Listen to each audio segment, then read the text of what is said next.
नमस्कार रेल साथियों, आपका स्वागत है आज के हमारे वीडियो में। साथियों, हम आपके लिए लेके आए हैं आज chief staff welfare inspector question paper, जो कि 2 फरवरी 2026 को हुआ था। तो आइए दोस्तों, इसको मिलकर सॉल्व करते हैं।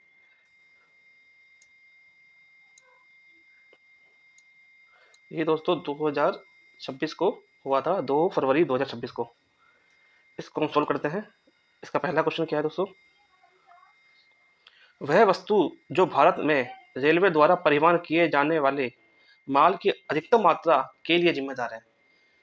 दोस्तों, क्वेश्चन बोल रहा है कि रेलवे में अधिकतम मात्रा में किसे जो है परिवहन किया जाता है। दोस्तों, इसमें देखो हमारे ऑप्शन क्या क्या दिए हैं। पहला ऑप्शन हमारा है ए, लोहा और इस्पात। बी हमारा कोयला। सी हमारा खनिज तेल। और डी धात्विक अयस्क। तो दोस्तों, इसमें जो हमारा आंसर हो जाएगा वो हमारा आंसर होगा इसमें कोयला। रेलवे के अंदर कोयला अधिकतम मात्रा में दोस्तों ट्रांसपोर्ट किया जाता है। तो हमारा आंसर हो जाएगा दोस्तों कोयला बी। दोस्तों, नेक्स्ट क्वेश्चन क्या है हमारा? एनपीएस का पूरा नाम क्या है? दोस्तों, यहाँ पे एनपीएस की फुल फॉर्म पूछी गई है। तो मैं आपको इससे संबंधित कुछ चीज़ और बता देता हूँ। जैसे कि हमारा एनपीएस है, एनपीएस, ठीक है दोस्तों। एनपीएस में क्या है कि एक तो इसकी जो फुल फॉर्म है दोस्तों वो है national pension system. National pension system, ठीक है दोस्तों। नेशनल पेंशन सिस्टम, ये हमारे ऑप्शन कौन से में है? राष्ट्रीय पेंशन प्रणाली। ऑप्शन सी देखिए दोस्तों,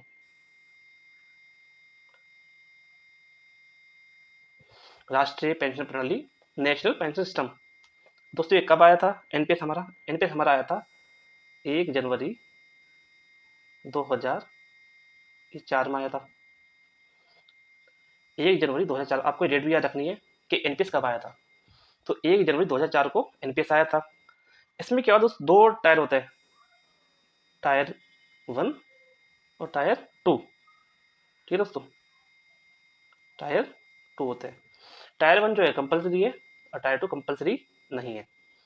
और इसमें देखा जाए टायर 1 के अंदर, हम टायर 1 की बात करें तो इसमें जो एम्प्लॉय होता है, जो कर्मचारी होता है, जो एम्प्लॉय कर्मचारी होता है, उसका जो भाग होता है एनपीएस के अंदर वो होता है 10% ऑफ बेसिक प्लस डीए,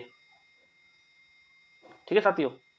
और वही बात करें हम एम्प्लॉयर की, ये तो एम्प्लॉय होगा। एम्प्लॉयर की बात की जाए, जो मालिक होता है फैक्ट्री का, अ, उसकी बात की जाए, गवर्नमेंट की बात की जाए, तो उसका होता है 14%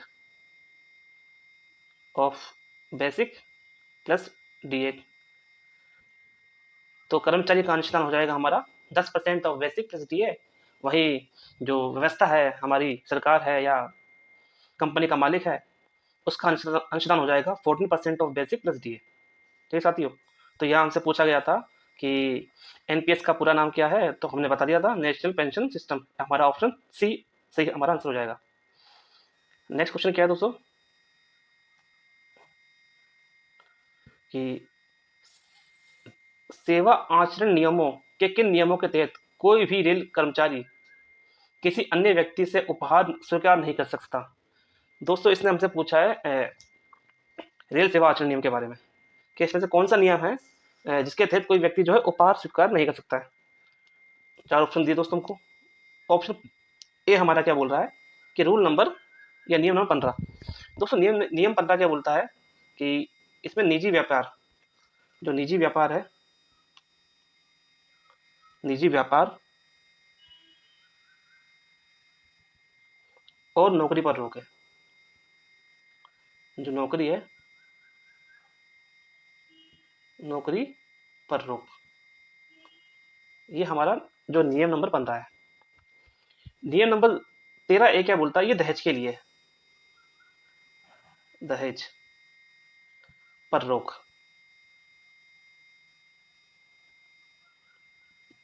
दहेज पर रोक,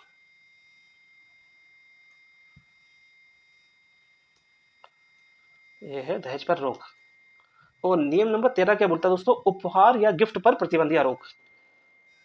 उपहार या गिफ्ट पर रोक या प्रतिबंध। ठीक दोस्तों। और जो नियम 15A है वो क्या बोलता है कि जो सरकारी आवास है, सरकारी आवास, दोस्तों आवास मतलब होता है क्वार्टर।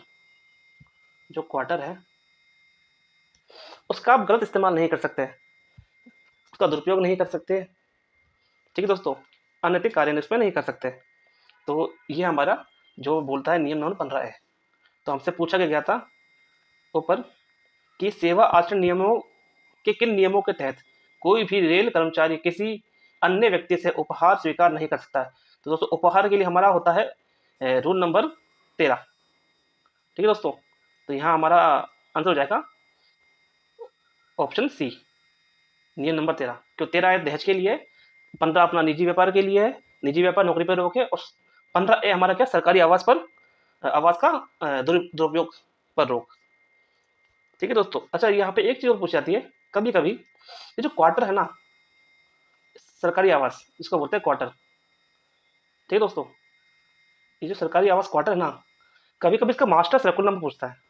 क्वार्टर का मास्टर सर्कुलर नंबर पूछता है एग्जाम के अंदर। तो वो अभी याद रखना, वो होता है 49। 49 क्वार्टर का जो मास्टर सर्कुलर नंबर होता है वो होता है 49। ठीक है दोस्तों। नेक्स्ट क्वेश्चन हमारा क्या है कि विकलांग व्यक्तियों के अधिकार अधिनियम को किस वर्ष में पारित किया गया था? तो दोस्तों ये 2016 में पारित किया गया था। विकलांगों के लिए 2016 के अंदर ये पारित किया गया था। हमारा आंसर हो जाएगा डी। ठीक है दोस्तों। नेक्स्ट क्या है कि IREC वॉल्यूम 1 यानी खंड 1, IREC वॉल्यूम 1 का निम्नलिखित में से कौन सा अध्याय अवकाश नियमों से संबंधित है? दोस्तों जो IREC वॉल्यूम 1 है, इसका चैप्टर पूछा है इसने, कौन सा चैप्टर जो है अवकाश यानी लीव से संबंधित है। तो दोस्तों ये जो आया था, पहली बात उसकी जो आपको फुल फॉर्म मालूम होनी चाहिए कि आई से मतलब इंडियन, आई से इंडियन, रेलवे, आर से रेलवे, ई से एस्टेब्लिशमेंट और सी से code, Indian railway establishment code, ये इसकी फुल फॉर्म होती है। और इसका जो वॉल्यूम 1 है ये अपने ये इसके अंदर होते हैं टोटल 16 चैप्टर होते हैं दोस्तों। उसी में से एक चैप्टर का नाम पूछा है कि जो अवकाश है मतलब लीव है वो किस चैप्टर में आता है। ये हमारे जो IREC था वो आया था 1989 के अंदर, 1989 के अंदर ये आया था। इसमें 16 चैप्टर होते हैं। और आपसे पूछा गया है कि भाई लीव कौन से चैप्टर में है। तो दोस्तों इसमें जो पांचवा है चैप्टर है ऑप्शन ए का, ये जो हमारा लीव से संबंधित है, ये हमारा लीव से संबंधित है अवकाश से। तो ये हमारा आंसर हो जाएगा, आंसर है। अब आप पूछोगे चैप्टर 6 में क्या है। तो दोस्तों जो चैप्टर 6 होता है हमारा वो होता है medical attendance and treatment rule के लिए। Medical attendance and treatment rule, ये हमारा चैप्टर 6 होता है। और जो चैप्टर 4 है हमारा दोस्तों वो होता है extension of service and re employment, extension of service and re employment, ये चैप्टर 4 होता है हमारा। और जो चैप्टर 10 है दोस्तों इसको बोलते हैं स्टेट रेलवे ग्रेजुएटी रूल्स। इसमें क्या आता है? State railway gratuity rules. ठीक है दोस्तों, मैंने आपको चारों बता दिए। हमसे पूछा था लीव के लिए, तो लीव के लिए चैप्टर 5 हमारा आंसर हो जाएगा, ये हमारा आंसर हो जाएगा ए। नेक्स्ट जो है हमारा क्वेश्चन नंबर 6, स्थानांतरण का आदेश दिए जाने के बाद सेवारत कर्मचारी के संबंध में CTG का दावा करने के लिए आमतौर पर कितने दिन महीने के भीतर दावा किया जा सकता है? दोस्तों ये 180 दिन होते हैं, 180 डेज। 180 दिन के अंदर दावा कर सकते हैं, डेज के अंदर। अगर इसको महीने में काउंट करेंगे तो ये 6 महीने हो जाएंगे, और 6 महीने हमारा दोस्तों आंसर ए में दे रखा है, 6 मंथ के अंदर, ये हमारा आंसर हो जाएगा। नेक्स्ट हमारा क्वेश्चन क्या है कि निम्नलिखित का मिलान करें और सही विकल्प चुनें। ठीक है दोस्तों, यहाँ पे कुछ हमें कर्मचारी की संख्या दी गई है, और यहाँ पे इसके राइट में कुछ प्रावधान दिए हैं, कुछ नाम दिए हैं, तो हमें उनको मिलाना है। तो दोस्तों मैं आपको, ये बहुत ही अच्छा क्वेश्चन है, इसमें से कभी कभी ऐसे मिलाने वाले भी क्वेश्चन आते हैं, या फिर सिंपल से एक क्वेश्चन पूछ लेता है कि 250 कर्मचारी पर क्या है, 150 कर्मचारी पर क्या अनिवार्य है, 500 कर्मचारी पर क्या अनिवार्य है, 1000 कर्मचारी पर क्या अनिवार्य है, तो ये सब पूछ लेता है। तो मैं आपको बता देता हूँ कि अगर 30 कर्मचारी पे, 30 महिला कर्मचारी पे क्रेच जो होता है, शिशु गृह इसको बोलते हैं, शिशुपाल गृह इसको बोलते हैं, क्रेच, वो अनिवार्य होता है दोस्तों।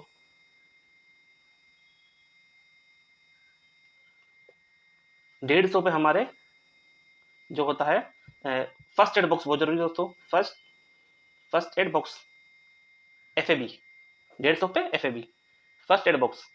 और 250 जो कर्मचारी है दोस्तों, उस पर कैंटीन, 250 पे कैंटीन। और 500 कर्मचारी पे हमारे है वेलफेयर ऑफिसर, वेलफेयर ऑफिसर। इसके अलावा 1000 कर्मचारी पे हमारे है सेफ्टी ऑफिसर, सेफ्टी ऑफिसर। ठीक है दोस्तों, तो 30 पे हमारा क्रेच हो जाएगा, 150 पे हमारा फर्स्ट एड बॉक्स हो जाएगा, इसके अलावा 250 पे हमारा हो जाएगा कैंटीन, 500 पे हमारा वेलफेयर ऑफिसर, और 1000 पे हमारा सेफ्टी ऑफिसर। तो ये अक्सर एग्जाम में पूछे जाते हैं, मैं आपको बता दिया।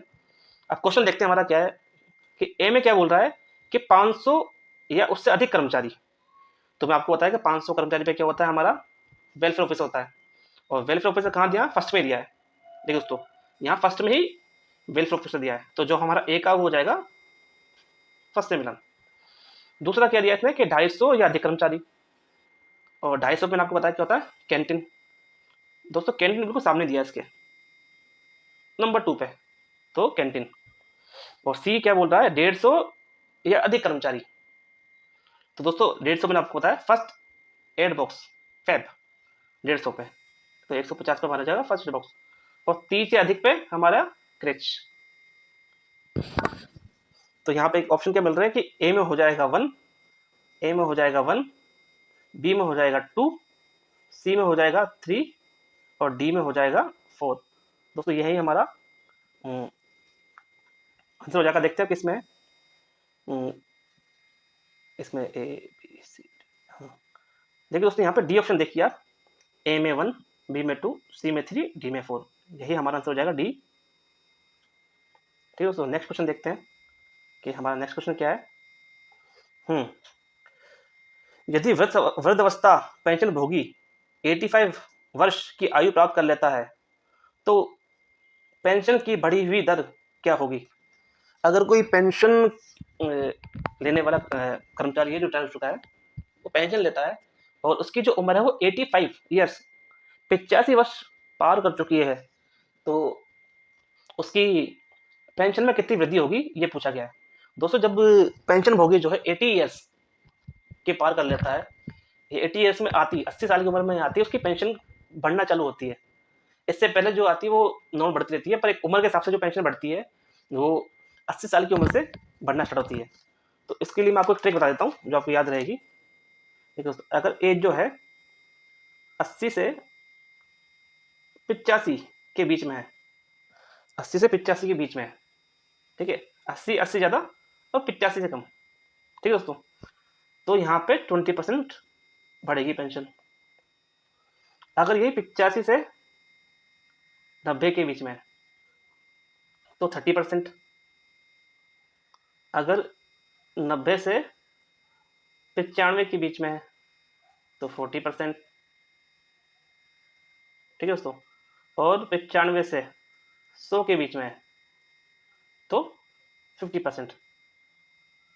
दोस्तों यहाँ पे ये एज है, और यहाँ पे जो पेंशन में वृद्धि हो रही है वो है। ठीक है दोस्तों, अगर एज जो है 80 से 85 के बीच में है तो 20%, 85 से 90 के बीच में है तो 30%, और 90 से 95 के बीच में है तो 40%, 40%।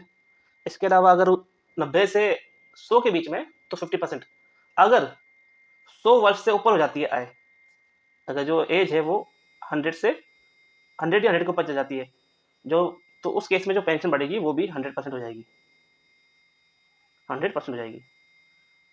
अगर एज 100 या 100 से ऊपर जाती है तो जो दर होगी पेंशन बढ़ने की वो भी 100% हो जाएगी।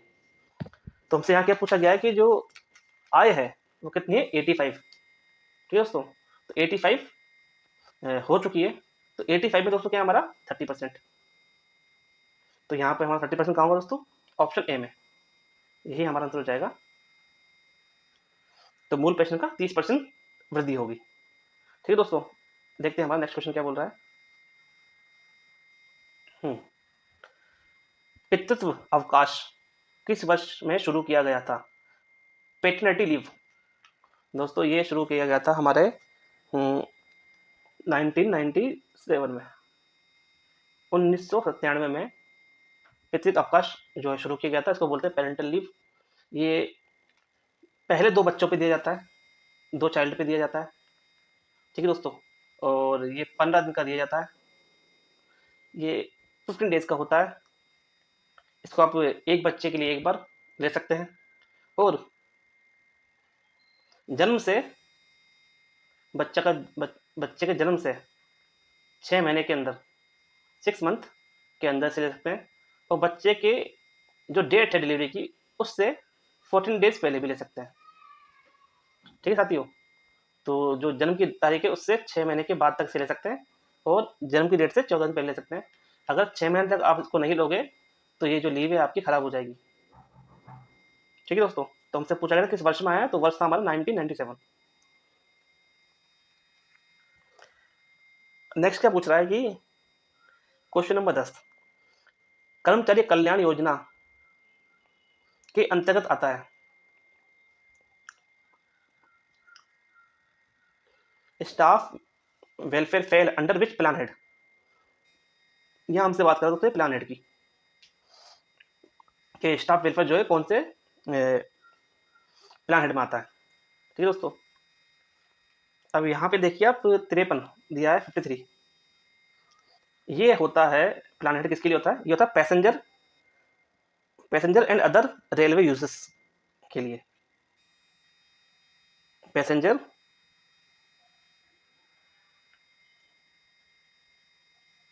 Passenger and other railway users के लिए। जो हमारा 51 है ये होता है हमारा स्टाफ वेलफेयर इंस्पेक्टर के लिए। ठीक है, कर्मचारी Kalyan Yojana staff and welfare के लिए कौन सा होता है हमारा 51। जो 64 है ये होता है हमारा अदर स्पेसिफाइड वर्क, OSW के लिए, OSW के लिए, other specified work, specified work. ठीक है दोस्तों, और जो 65 होता है ये होता है हमारा ट्रेनिंग से रिलेटेड, ट्रेनिंग के लिए। मैंने आपको चारों बता दिए। हमसे पूछा गया था क्या कि स्टाफ वेलफेयर जो है कौन से प्लान हेड के अंदर आता है, तो दोस्तों वो हमारे आता है 51 में। तो हमारा आंसर हो जाएगा बी, 51। ठीक है साथियों, नेक्स्ट क्वेश्चन देखते हैं। नेक्स्ट क्वेश्चन क्या बोल रहा है कि सूचना अधिकार अधिनियम मीन्स RTI,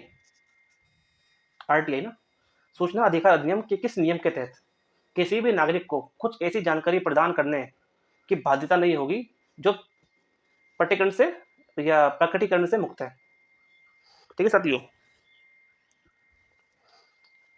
यहाँ पे इसने RTI का एक धारा पूछ ली है, या रूल पूछ लिया है हम लोगों से, तो हम उसी की बात करते हैं। सबसे पहले देखो दोस्तों RTI के बारे में बात कर लेते हैं कि जब क्वेश्चन RTI का आया तो थोड़ी सी इसके बारे में बात कर लेते हैं, चर्चा कर लेते हैं। इसकी जो फुल फॉर्म होती है RTI की वो होती है राइट टू इंफॉर्मेशन।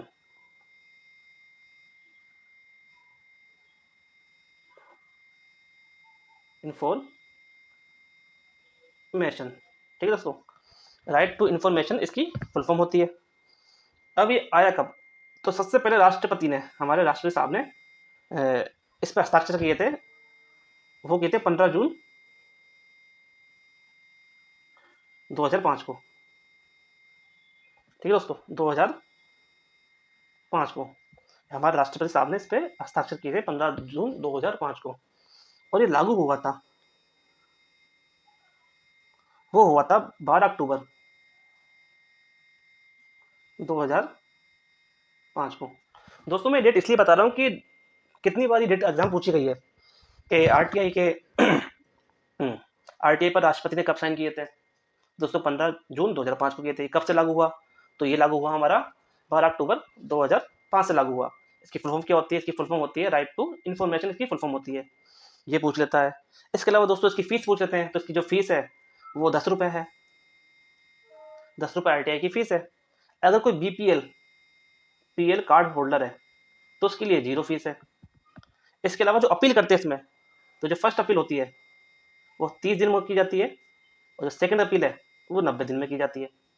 अक्सर ये भी पूछा जाता है कि फर्स्ट अपील कितने दिन में की जाती है, तो दोस्तों 30 दिन में की जाती है। सेकंड अपील कब की जाती है दोस्तों, वो 90 दिन में की जाती है। इसके अलावा इमरजेंसी केस, मतलब कि कुछ अर्जेंट में इंफॉर्मेशन चाहिए, किसी की जीवन या मृत्यु का केस है, या फिर कोई ऐसा इंपॉर्टेंट केस है जिस केस के अंदर जो है इन्फॉर्मेशन जल्दी चाहिए, तो उस केसों के अंदर क्या होता है कि 2 डेज या फिर 48 आवर्स के अंदर इंफॉर्मेशन दी जाती है। ये इमरजेंसी केसों के लिए। ठीक है दोस्तों, मैं आपको फिर से एक बार देता हूँ। आरटीआई की फॉर्म क्या होती है, राइट टू इन्फॉर्मेशन होती है। राष्ट्रपति ने इस पर 15 जून 2005 को साइन किए थे। ये कब से हुआ, तो ये लागू हुआ 12 अक्टूबर 2005 से लागू हुआ। इसकी फीस 10 रुपये होती है। अगर बीपीएल कार्ड होल्डर है तो उसके लिए 0 है। इसकी जो फर्स्ट अपील है वो 30 दिन में की जाती है। इसकी सेकंड अपील जो है वो 90 दिन में की जाती है। और इमरजेंसी केस हो गया उस टाइम में 2 डेज या 48 आवर्स के अंदर इंफॉर्मेशन दी जाती है। ठीक है दोस्तों, ये रही आरटीआई के बारे में कुछ इन्फॉर्मेशन।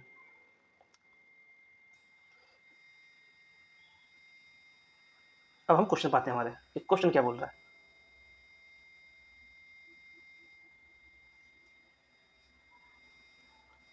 क्वेश्चन क्या बोल रहा है कि सूचना अधिकार अधिनियम के किस नियम के तहत किसी भी नागरिक को कुछ ऐसी जानकारी प्रदान करने की बाध्यता नहीं होगी जो कि प्रकटीकरण से मुक्त है। दोस्तों यहाँ पे हमें कुछ धारा दी गई है, उसके बारे में आपको बताता हूँ कि जो धारा 6 है वो क्या, सूचना प्राप्त करने के लिए आवेदन, कि कोई सूचना प्राप्त करनी है आपको आरटीआई के थ्रू, तो इसलिए आवेदन करना पड़ेगा, तो धारा 6 के अंदर आता है। तो सूचना के लिए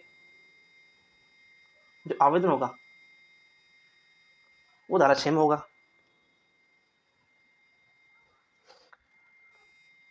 अब मतलब नियम 6 में होगा। अब जो नियम हमारा 9 है वो क्या है कि कॉपीराइट के कारण सूचना देने से इनकार करना।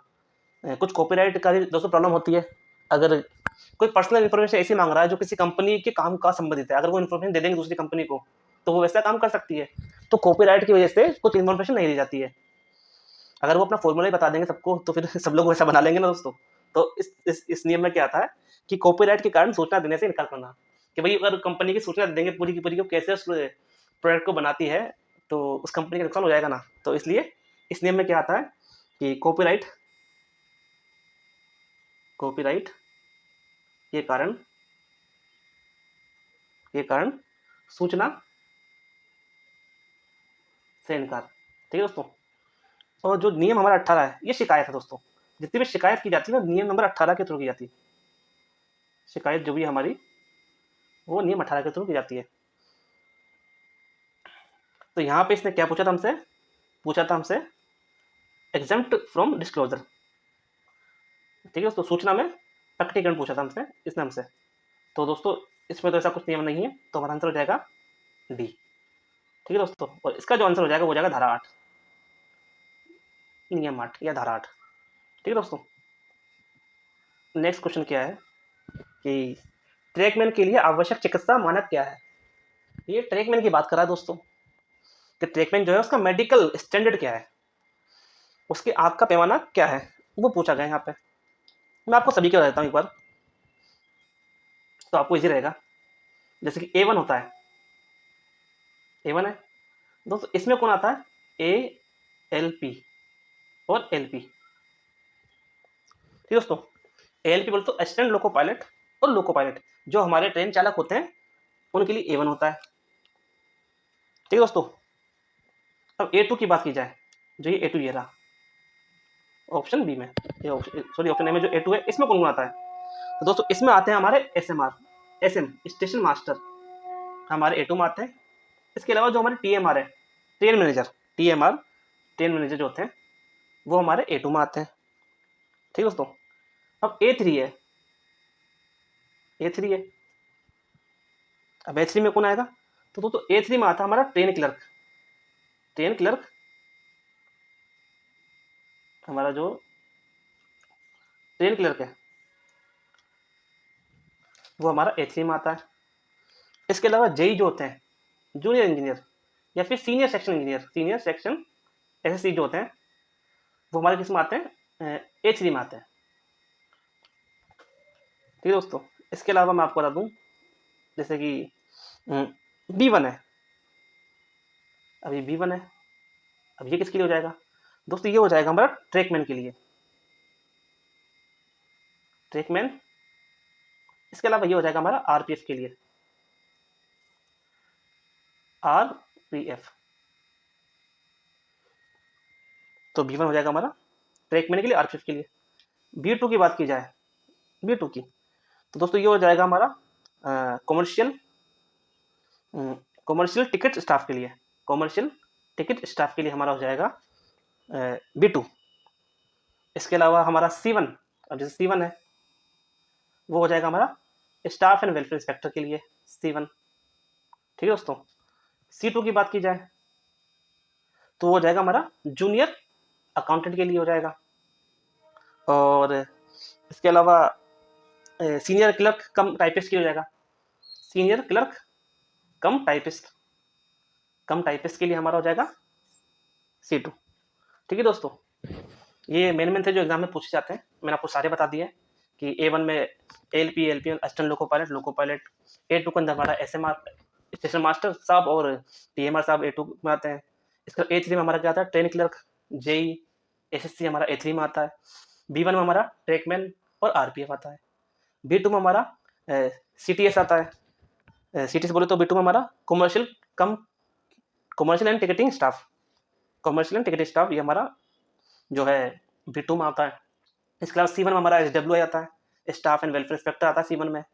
और C2 में क्या आता है हमारा अपना जूनियर अकाउंटेंट। इसके अलावा सीनियर क्लर्क कम टाइपिस्ट आता है। ठीक है दोस्तों, तो हमसे पूछा गया था क्वेश्चन में कि इससे पूछा था ट्रैकमैन का, तो दोस्तों मैंने ट्रैकमैन का आपको बताया है कि जो ट्रैकमैन है उसका होता है B1, ये रहा ट्रैकमैन का B1, तो हमारा आंसर हो जाएगा B। और उसका जो मानक हो जाएगा, चिकित्सा मानक, वो हो जाएगा B1। ठीक है दोस्तों, अब नेक्स्ट देखते हैं, नेक्स्ट क्वेश्चन क्या है। निम्नलिखित में से कौन सा शब्द या संक्षिप्त रूप न्यायपालिका से संबंधित है? दोस्तों इसमें SLP और स्पेशल लिपिटेशन जिसको बोलते हैं हम, MA, OA, ये ऑल ऑफ द अबव। तो इसमें जो हो जाएगा हमारा SLP स्पेशल लिपिटेशन, ये न्यायालय संबंधित है, ये सुप्रीम कोर्ट में लगाई जाती है दोस्तों, ये डायरेक्ट सुप्रीम कोर्ट में लगाई जाती है। ठीक है साथियों, नेक्स्ट क्वेश्चन क्या है हमारा। आंतरिक शिकायत समिति मुख्य रूप से निम्नलिखित में से संबंधित है। तो जो आंतरिक शिकायत समिति है वो किससे संबंधित है, ये पूछा गया है। तो दोस्तों ये सेक्सुअल हरासमेंट से संबंधित है, ये जो है हमारी सेक्सुअल हरासमेंट से संबंधित है, और ये हमारा ऑप्शन है B, सेक्सुअल हरासमेंट या फिर यौन उत्पीड़न से संबंधित है। तो हमारा आंसर हो जाएगा B, सेक्सुअल हरासमेंट, आंतरिक शिकायत समिति। ठीक है दोस्तों, नेक्स्ट क्वेश्चन क्या है हमारा। MACP के न्यूनतम बेंचमार्क APAR अपार ग्रेडिंग क्या है? दोस्तों MACP के लिए अपार की ग्रेडिंग पूछी गई है, क्या होती है? ठीक है दोस्तों, तो सबसे पहले तो आपको MACP की फुल फॉर्म पता होनी चाहिए कि MACP की फुल फॉर्म क्या है। M से होता है मॉडिफाइड, A से होता है अश्योर्ड, C से होता है कैरियर, P से होता है progression. Modified assured career progression scheme, ये इसकी फुल फॉर्म होती है। ठीक है दोस्तों, ये आपको लिख के रहता हूँ। Modified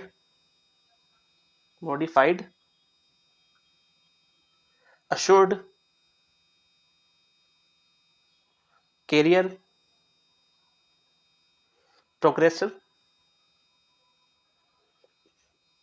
progression scheme progression scheme, ये इसकी फुल फॉर्म होती है। और दोस्तों ये कब आया था? ये आया था 1 सितंबर 2008 में आया था। एमएससीपी कब से आया दोस्तों? 1 सितंबर 2008 से आया। ठीक है। और एमएससीपी के तहत जो है, एमएससीपी जो 3 बार मिलता है दोस्तों, अधिकतम 3 बार मिल सकता है। ये कब मिलता है? जब कोई व्यक्ति एक ही पोस्ट पे काफी लंबे समय से काम कर रहा हो, उसका प्रमोशन नहीं हो रहा हो। उस समय पे क्या होता है कि उसका उसका इंक्रीमेंट दिया जाता है। एमएससीपी में क्या दोस्तों होता है कि जो डेजिग्नेशन है जो वो चेंज नहीं होती है, सिर्फ बेसिक चेंज हो जाती है। ठीक है दोस्तों। तो जो एमएससीपी है वो पहला मिलता है 10 साल में, 10 ईयर में। अगर 10 ईयर्स आपको एक ही पोस्ट पे काम करते हो गए तो एक एमएससीपी मिलेगा और कुछ वेतन वृद्धि की जाएगी इसमें। First MSCP. दूसरा कब मिलेगा? 20 ईयर्स में। और तीसरा कब मिलेगा? 30 ईयर्स में। ठीक है दोस्तों। इस तरह से एमएससीपी दिया जाता है। तो टोटल मैक्सिमम ये 3 बार, मैक्सिमम 3 बार ले सकते हैं। ठीक है। अब ये पूछ रहा है इसका बेंचमार्क। इसका जो बेंचमार्क दोस्तों होता है वो होता है वेरी गुड। हमारा जो ऑप्शन है दोस्तों, ऑप्शन हो जाएगा बी, हमारा आंसर हो जाएगा।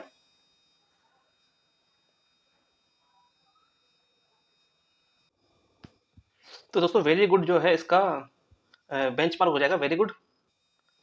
अब कभी भी क्वेश्चन में ये भी पूछता है कि जो ये वेरी गुड बेंचमार्क है ये कब से लागू हुआ एमएससीपी के लिए, जो ये वेरी गुड बेंचमार्क है कब से लागू हुआ, तो उसकी डेट भी पूछ लिया दोस्तों। तो उसकी डेट हमारी है 25/7/2016।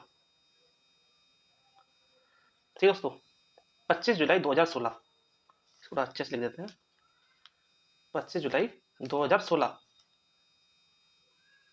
से जो है एमएससीपी का जो है जो बेंचमार्क है वो वेरी गुड स्टार्ट हुआ है। तो हमसे पूछा गया था बेंचमार्क क्या है, तो हमने बोला वेरी गुड। इसका आंसर हो जाएगा बी। ठीक है दोस्तों। नेक्स्ट क्वेश्चन क्या है कि भविष्य निधि अधिनियम किस वर्ष अधिनियमित किया गया था? जो प्रोविडेंट फंड एक्ट है दोस्तों कब आया गया? तो दोस्तों ये आया गया था हमारा 27 अगस्त 27 अगस्त 27 अगस्त 1925 में। तो यहाँ पे 19 सन दिया गया है तो हम सन ले लेंगे, आंसर बी हो जाएगा हमारा 1925। ठीक है दोस्तों। नेक्स्ट क्वेश्चन क्या है कि निम्नलिखित में से कौन सा कथन सही नहीं है? यहाँ पे पूछ रहा है कि कौन सा कथन सही नहीं है। ठीक है दोस्तों। पहला ऑप्शन क्या बोल रहा है ये हमसे कि श्री एच पी वाडिया को भारतीय श्रम आंदोलन का जनक माना जाता है। बिल्कुल साफ माना जाता है, ये सही है। दूसरा क्या पूछ रहा है कि क्षेत्रीय रेलवे में हर 2 महीने में एक बार पीएनएम का आयोजित किया जाता है। दोस्तों ये 2 महीने में नहीं होता है, ये 3 महीने में होता है एक बार।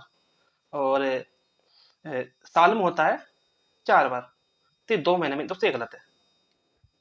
और हमसे पूछा क्या गया है और ऑप्शन क्या है इसके कि श्रमिक संगठन मद्रास में कपड़ा श्रमिकों द्वारा गठित किया गया था। सही बात है, पहला जो औद्योगिक श्रमिक संगठन हुआ था वो मद्रास में हुआ था। और ऑप्शन डी क्या बोल रहा है कि पीएनएमएल की स्थापना 1952 में हुई थी। बिल्कुल दोस्तों, जो पीएनएमएल की स्थापना जो है 1 जनवरी 1952 में वी गिरी, जो वी गिरी साहब है उनने की थी। तो ये भी सही है, ये भी सही है। हमारा जो ऑप्शन हो जाएगा दोस्तों,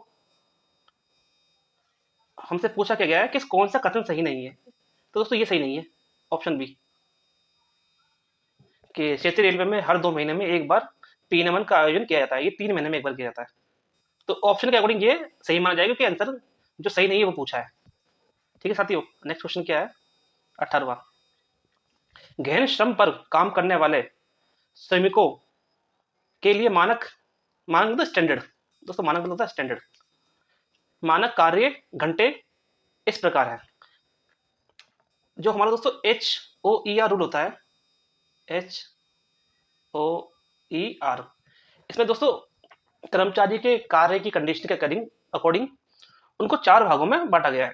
ठीक है दोस्तों, पहला इंटेंसिव, दूसरा कॉन्टिन्यूस, तीसरा है एसेंशियल, एसेंशियल इंटरमिटेंट, और लास्ट है एक्सक्लूडेड, एक्सक्लूडेड। ठीक है दोस्तों, ऐसे 4 भागों में इसको बांटा गया है। ठीक है, गहन, सतत, ऐसे करके दोस्तों इसको 4 भागों में बांटा गया है। तो इसके जो कार्य की स्टैंडर्ड ड्यूटी आवर्स होते हैं, जो इसके स्टैंडर्ड जो मानक कार्य घंटे होते हैं, ठीक है दोस्तों, स्टैंडर्ड आवर्स पूछ रहा है किसके, घंटे के, वर्क के। तो दोस्तों इसमें क्या है कि जो इंटेंसिव होता है दोस्तों उसके होते 45, और जो कंटिन्यूस होता है उसका होता है 54, और जो ईआई होता है दोस्तों इसका होता है 75। यहाँ पे एक्सक्लूडेड 24 आवर्स था दोस्तों, इसका कोई वो नहीं है। इसके अलावा दोस्तों अच्छा हमसे पूछा गया था किसके, गहन गहन वालों के, इंटेंसिव वालों के पूछा गया था। आप ऊपर ऑप्शन में देखिए, ये इंटेंसिव वर्क के बारे में पूछा था, जिसमें हमारे सेक्शन कंट्रोल वगैरह आते हैं, उनके बारे में पूछा गया था।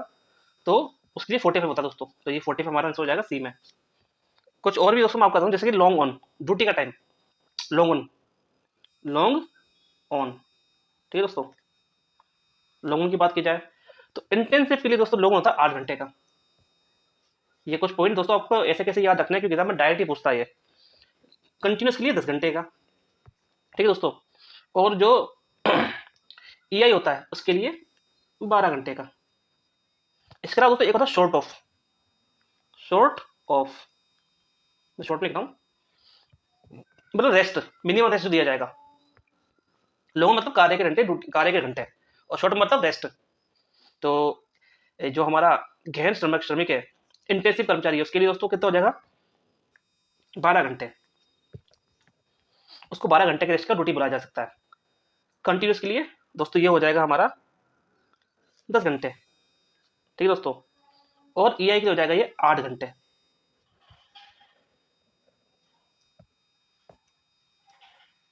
तो आपको कुछ इस तरह से इसको याद रखना है। मैं आपको बता दिया कि क्योंकि दोस्तों ये डायरेक्ट एग्जाम पूछा जाता है, इंटेंसिव के लिए, कंटिन्यूस के लिए, ईआई के लिए। लॉन्ग जो होता है ड्यूटी आवर्स एक्सक्लूड का, वो 24 आवर्स रहता है, क्योंकि जितने भी ऑफिसर वगैरह सब इसी में आते हैं, वो 24 आवर्स काम करते हैं। उनकी ड्यूटी 24 आवर्स की होती है, 24 घंटे की होती है। ठीक है दोस्तों, उनको वीकली एक 30 घंटे का रेस्ट दिया जाता है, इस तरह से। तो मैंने आपको जो है मानक कार्य घंटे बता दिए इसके अंदर, और लॉन्ग रन बता दिया, और शॉर्ट ऑफ बता दिया। ठीक है दोस्तों, हमारा आंसर हो जाएगा यहाँ पे, आंसर सी 45 आवर्स। हाँ, नेक्स्ट क्या पूछा है, continuous roster long one means a period of period of duty over dash hours. सतत रोस्टर दोस्तों यहाँ बात कर रहे हैं कंटिन्यूस के लिए, मैं आपको ऊपर बताया था, कॉन्टिन्यूस सतत इसको बोलते हैं, लगातार। तो ये उसके लिए पूछ रहा है कि लॉन्ग कितना है। तो दोस्तों मैंने आपको अभी बताया ही है कि सतत के लिए जो लॉन्ग वन है हमारा, देखिए दोस्तों कितना है लॉन्ग वन, 10 घंटे है। तो ये ऑप्शन लेते हैं, ऑप्शन बी हमारा आंसर हो जाएगा 10 घंटे। ठीक है दोस्तों, कितना हो जाएगा, 10 घंटे हो जाएगा।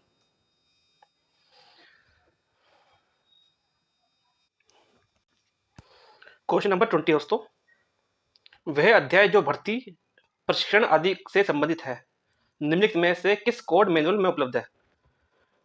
दोस्तों ये पूछ रहा है कि रिक्रूटमेंट और ट्रेनिंग जो है हमारे किस जो मैनुअल या कोड में आते हैं। तो दोस्तों जो भर्ती और प्रशिक्षण है वो हमारे IREM के वॉल्यूम 1 में आता है, और चैप्टर जो है फर्स्ट में आता है। ठीक है दोस्तों, चैप्टर फर्स्ट में आता है।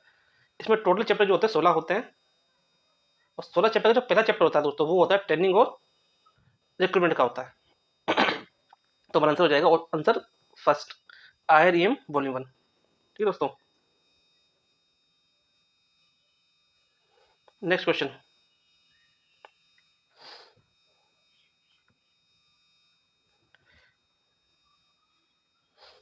औद्योगिक विवाद अधिनियम 1947 के अंतर्गत औद्योगिक विवाद का सर्वोत्तम परिभाषा कौन सी है। इसमें इसने औद्योगिक विवाद अधिनियम 1947 की परिभाषा पूछी हमसे, ठीक है दोस्तों, कि सर्वोत्तम परिभाषा कौन सी है। तो पहला हमारा जो ए है वो क्या बोल रहा है, कैंटीन या विश्राम कक्ष सुविधाओं से जुड़ी कोई भी शिकायत। बी क्या बोल रहा है, दो व्यक्तिगत कर्मचारियों के बीच कोई भी मतभेद। सी क्या बोल रहा है, केवल वे विवाद जो औपचारिक रूप से श्रम न्यायालय को भेजे गए हो। और डी क्या बोल रहा है, नियोक्ता मतलब एम्प्लॉयर और कामगार मतलब कर्मचारी के बीच रोजगार या गैर रोजगार या रोजगार की शर्तों से संबंधित विवाद। ठीक है दोस्तों, तो यहाँ जो ये औद्योगिक विवाद अधिनियम है वो कब होता है दोस्तों, वो क्यों लाया गया कि जो काम करने वाले मजदूर है और जो मालिक है उनके बीच में काम को लेके या अन्य किसी रीजन को लेके कोई विवाद हो तो उसको सोल्व करने के लिए ये नियम लाया गया है। तो इसके अकॉर्डिंग दोस्तों हमारा आंसर जो हो जाएगा वो हो जाएगा डी,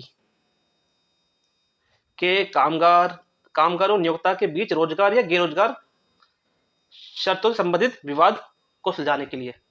तो आंसर हो जाएगा हमारा डी। ठीक है साथियों, तो हो जाएगा हमारा डी। नेक्स्ट क्या है, क्वेश्चन नंबर बी 22।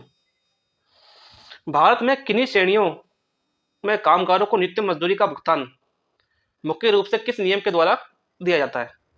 दोस्तों ये पूछ रहा है कि जो मिनिमम वेजेस है वो किस नियम के द्वारा निर्धारित किया जाता है, नियंत्रित किया जाता है। तो दोस्तों वो हमारा हो जाएगा minimum wages act, minimum wages act 1948, न्यूनतम मजदूरी अधिनियम। ठीक है दोस्तों, नेक्स्ट क्वेश्चन क्या है, क्वेश्चन नंबर 23। इसमें क्या बोल रहा है कि औद्योगिक संबंधों के संदर्भ में औद्योगिक विवाद अधिनियम के अंतर्गत वर्क कमेटी का मुख्य उद्देश्य क्या होता है। दोस्तों यहाँ पूछा है इसमें वर्क कमेटी का मुख्य उद्देश्य क्या है। तो चार ऑप्शन दिए हमें कि नियोक्ता और कामगार के बीच सौहार्द और अच्छे संबंधों को बढ़ावा देना और बनाए रखना, दुर्घटना पर आपराधिक जांच करना, राष्ट्रीय स्तर पर वेतन समझौते करना, या सभी अनुशासनात्मक मामलों में अंतिम दंड तय करना। दोस्तों क्योंकि ये वर्क कमेटी है तो ये नियोक्ता और कामगार के बीच में जो संबंध है उसको अच्छे बनाती है और बनाए रखने की कोशिश करती है। तो ये हमारा हो जाएगा ए। ये कोई दुर्घटना की जांच नहीं करती है या आपराधिक मामलों की जांच नहीं करती है, राष्ट्रीय स्तर पर वेतन की बात नहीं करती है। ठीक है, तो हमारा आंसर हो जाएगा ए इसमें।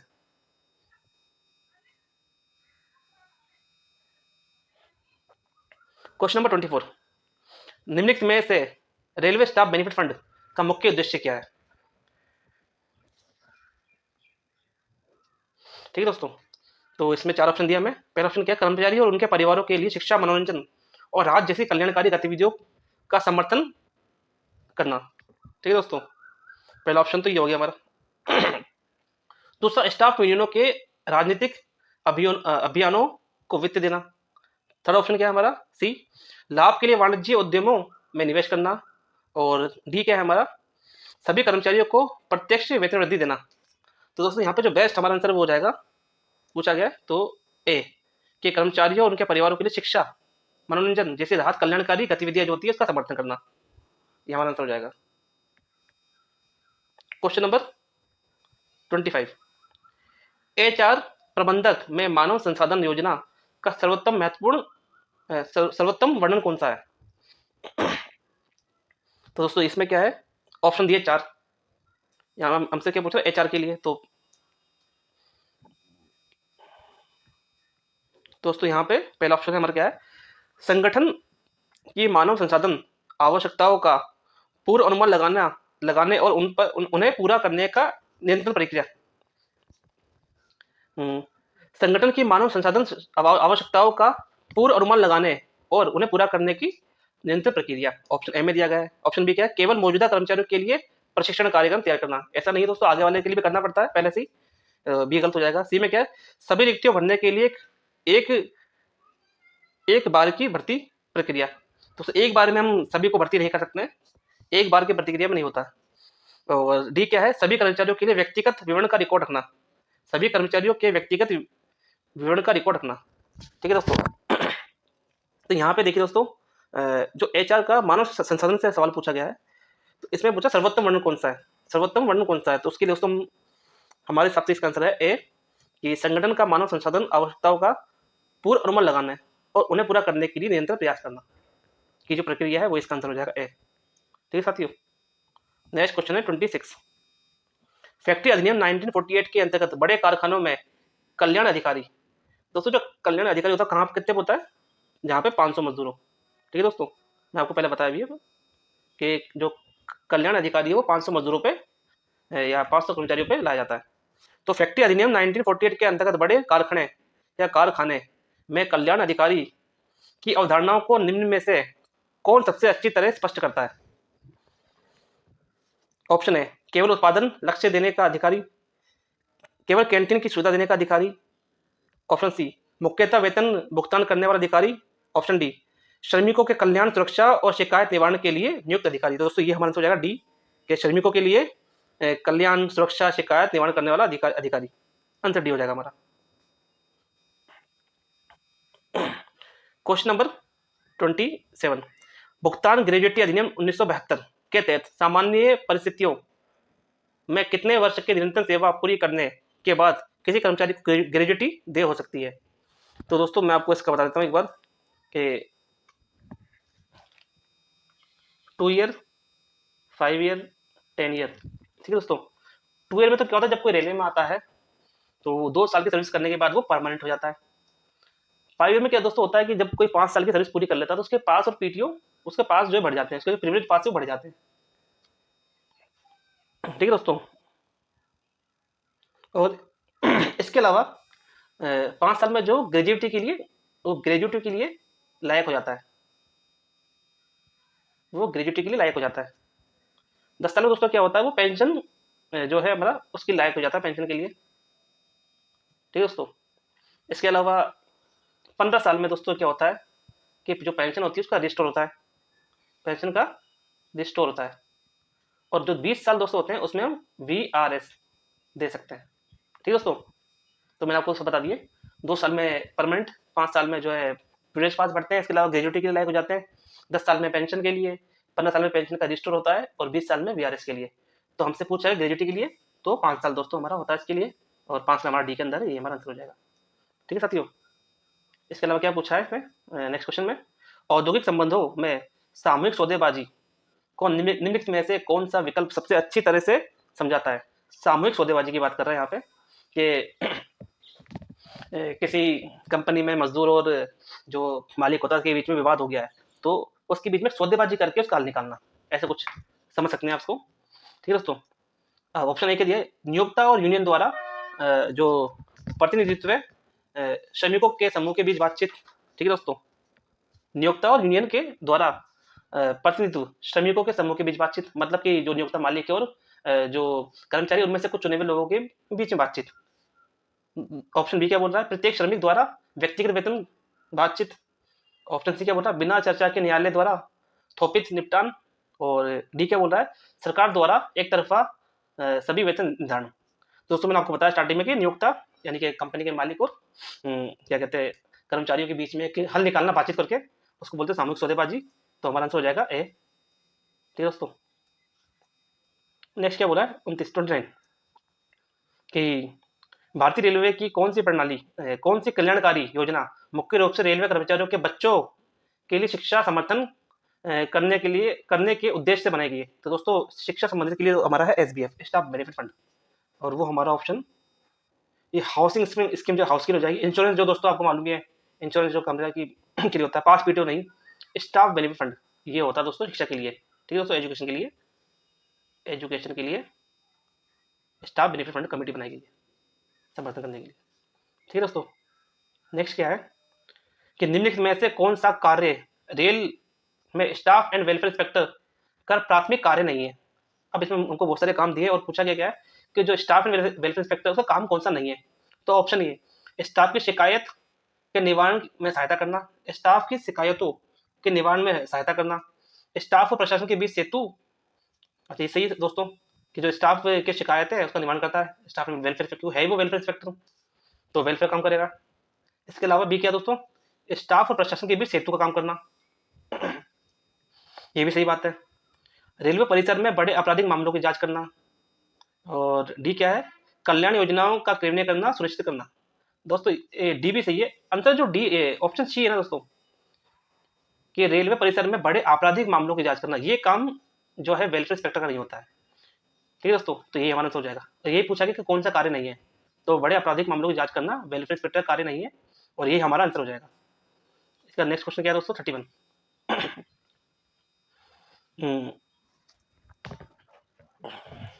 निम्नलिखित में से कौन सा अधिनियम मुख्य रूप से कारखानों में कार्य स्थितियों के विनियमन से संबंधित है। ठीक है दोस्तों, तो ये दोस्तों हमारा जाएगा कारखाना अधिनियम 1948, क्योंकि कार्य स्थिति की बात कर रहा है।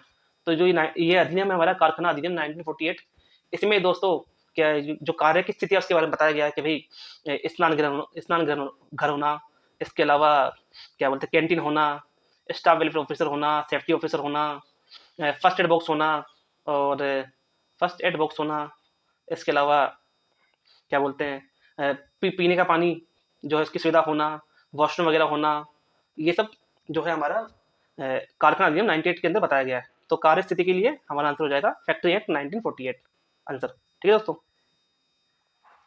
नेक्स्ट क्वेश्चन क्या है, क्वेश्चन नंबर 32। भारतीय रेलवे के अंतर्गत कर्मचारियों और उनके परिवारों के लिए कर्मचारी कल्याण गतिविधियों के प्राथमिक उद्देश्य का सबसे अच्छा वर्णन निम्नलिखित में से कौन सा विकल्प करता है।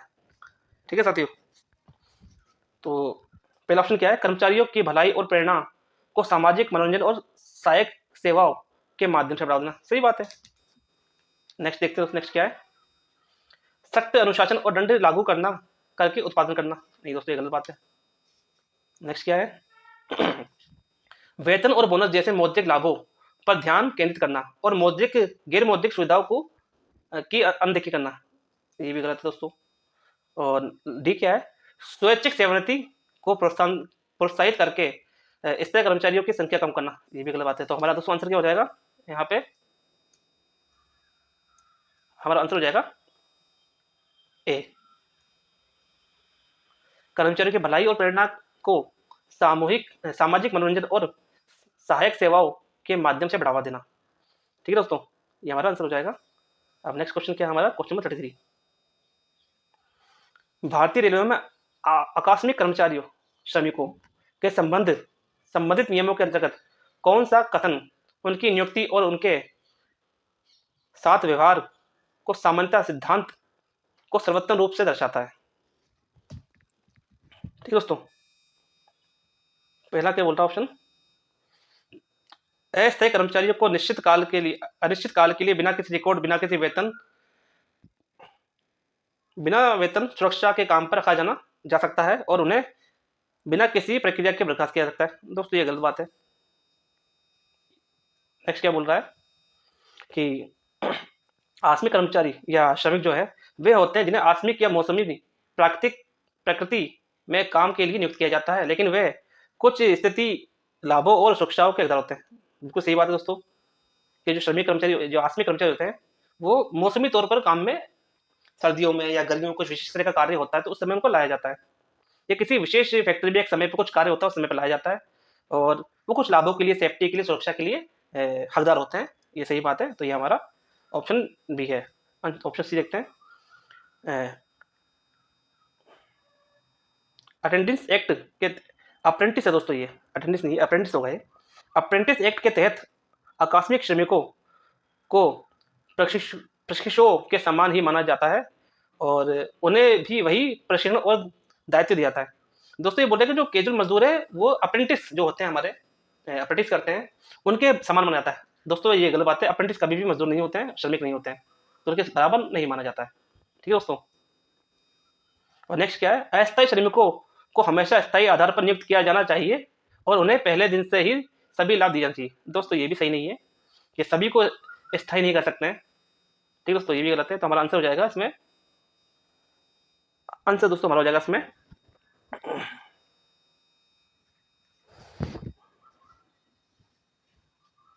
बी। ठीक है दोस्तों, कि आकस्मिक श्रमिक वे होते हैं जिन्हें आकस्मिक और मौसमी प्रकृति के काम के लिए नियुक्त किया जाता है, लेकिन वे कुछ सीमित लाभों और सुरक्षाओं के हकदार होते हैं। ये हमारा आंसर हो जाएगा। ठीक है साथियों, अब नेक्स्ट क्वेश्चन जो है हमारा क्वेश्चन नंबर 34 क्या बोल रहा है कि भारत में शिक्षुता मीन्स अप्रेंटिस जो होते हैं अधिनियम के अंतर्गत कौन सा कथन एक शिक्षु और नियोक्ता के बीच संबंध की कानूनी प्रकृति को सबसे सटीक वर्णित करता है कि जो मालिक है किसी व्यक्ति का और वहाँ पे जो अप्रेंटिस के लिए गए हैं उनके बारे में सटीक वर्णन पूछा गया दोस्तों इसमें। ठीक है दोस्तों, वही 4 ऑप्शन दिए होंगे इसमें, हमें चारों देखने पड़ेंगे।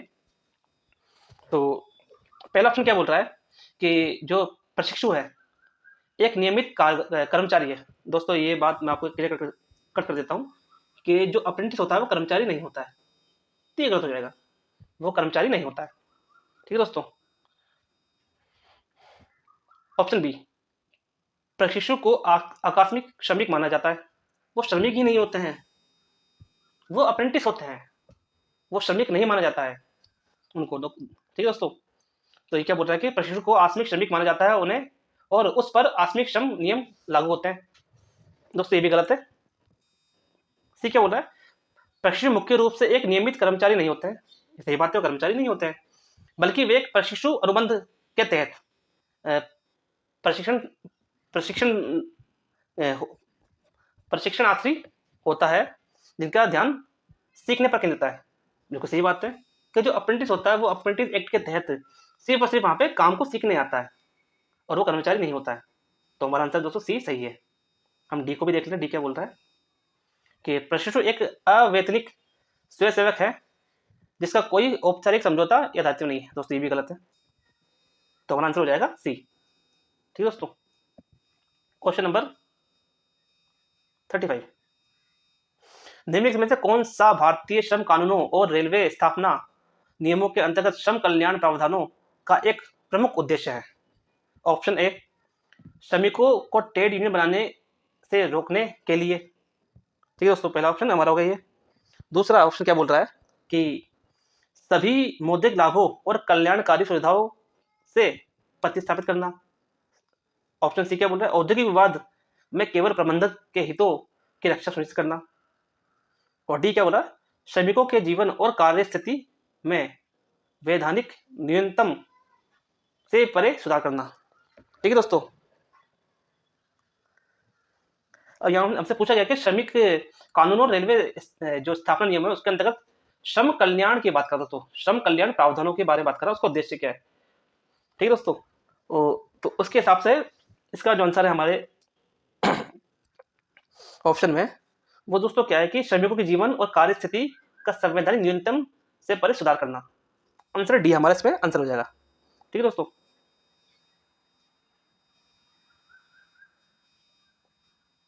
क्वेश्चन नंबर 36,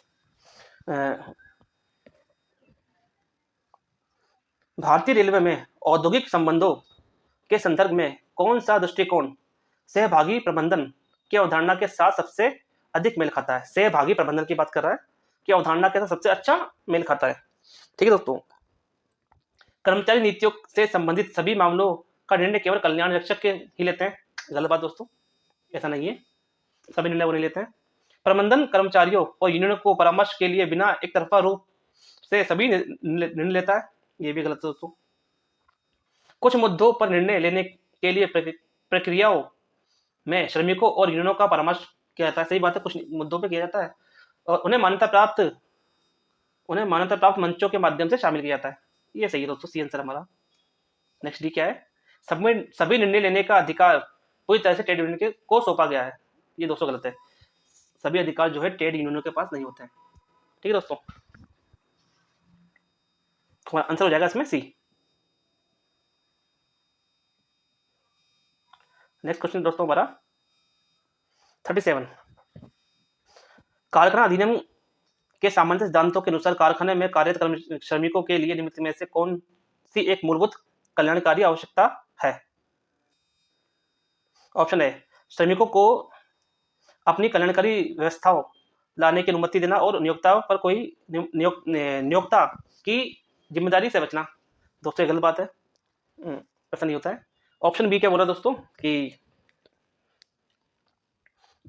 सुविधाजनक स्थानों पर कार्यरत एवं उपयुक्त धुलाई एवं स्नान की सुविधा प्रदान करना।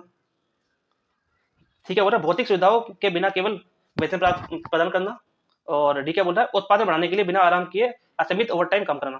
दोस्तों हमारा आंसर हो जाएगा इसमें सुविधाजनक स्थानों पर प्राप्त उपयुक्त धुलाई स्नान सुविधा प्रावधान। ठीक है दोस्तों, आंसर हो जाएगा हमारा बी। क्वेश्चन नंबर 38, ये क्या बोल रहा है कि IREM वॉल्यूम सेकंड मुख्य रूप से निम्नलिखित में से किस पर किस पहलू से संबंधित है, मतलब किससे संबंधित है वो पूछ रहा है। चार ऑप्शन दिए हैं कि जो हमारा IREM वॉल्यूम 1 है या खंड IREM खंड सेकंड जो है हमारा किससे संबंधित है। ठीक है दोस्तों, तो वो हमसे पूछा गया है कि तो दोस्तों इसमें जो है हमारा वो संबंधित जो अप्रेंटिस से संबंधित होता है, वेलफेयर से संबंधित होता है, कोऑपरेटिव सोसाइटी से होता है और कैजुअल लेबर से होता है। तो हमारा आंसर हो जाएगा दोस्तों इसमें बी, आंसर बी। ठीक है दोस्तों, नेक्स्ट क्वेश्चन क्या बोल रहा है कि निम्नलिखित में से कौन सा विकल्प रेलवे कर्मचारी कल्याण के संदर्भ में स्टाफ एवं कल्याण निरीक्षक की भूमिका को सबसे अच्छी तरह स्पष्ट करता है। ऑप्शन पहला क्या है कि इंजनों का डिजाइन तैयार करना और रोलिंग स्टॉक की तकनीकी सुरक्षा सुनिश्चित करना। ये काम दोस्तों वेलफेयर का नहीं होता है। ठीक है दोस्तों, दूसरा क्या है, कल्याणकारी योजनाओं की योजना बनाना, समन्वय करना, निगरानी करना तथा कर्मचारियों को प्रशासन के बीच कड़ी के रूप में कार्य करना। दोस्तों यही सही आंसर है, आंसर बी हमारा हो जाएगा इसमें। यही काम होता है दोस्तों, जो कल्याणकारी निरीक्षक होता है उसकी यही भूमिका रहती है स्टाफ के संदर्भ में। ठीक है दोस्तों, नेक्स्ट क्वेश्चन क्या है हमारा, क्वेश्चन नंबर 40 कि कौन सा कथन औद्योगिक संबंधों में कार्य समिति या इसी तरह के संयुक्त परामर्श निकायों के उद्देश्य को सबसे अच्छी तरह व्यक्त करता है। ठीक दोस्तों, ऑप्शन हो जाएगा हमारा ए, श्रमिकों को प्रबंधन को सामान्य हित के मामलों पर चर्चा करने और विवादों से बचने के लिए एक मंच प्रदान करना। दूसरा, कार्यस्थल दुर्घटनाओं के मामले में आपराधिक दायित्व का निर्धारण करना। सी, श्रम न्यायालयों जैसे विवाद समाधान में सभी कानूनी तंत्रों का प्रतिस्थापित करना। और डी, बिना किसी चर्चा के केवल एक औपचारिक निकाय के रूप में कार्य करना। दोस्तों हमारा इसका आंसर हो जाएगा आंसर ए, श्रमिक और प्रबंधन को सामान्य हित के मामलों पर चर्चा करना और विवादों से बचने के लिए एक मंच प्रदान करना, ये हमारा आंसर हो जाएगा। दोस्तों क्योंकि हमने यहाँ तक 40 क्वेश्चन कर लिए हैं और समय हमारा वीडियो बहुत लंबा होता जा रहा है दोस्तों, तो इस पेपर के जो बाकी क्वेश्चन है वो दोस्तों नेक्स्ट पार्ट में करेंगे और आज हम इसको यहीं तक स्टॉप करते हैं। आज हम जो लास्ट क्वेश्चन क्या है दोस्तों, वो क्वेश्चन नंबर है 40 और जो नेक्स्ट क्वेश्चन दोस्तों है 41 जो है नेक्स्ट हमारे वीडियो में लाएंगे, वहाँ इसे हम सोल्व करेंगे। ठीक है दोस्तों, अगर आपको हमारा वीडियो अच्छा लगे तो लाइक करें, शेयर करें, कमेंट करें और हमारे चैनल को सब्सक्राइब करें। हम इसी तरह आपके लिए जो पुराने क्वेश्चन पेपर्स हैं उनको लाएंगे, सोल्व करेंगे ताकि आपको आने वाले एग्जाम में फ़ायदा मिले और आपको जो पहले के क्वेश्चन आएंगे उनसे फेमिलियर हो जाए। ठीक है दोस्तों, तब तक के लिए धन्यवाद।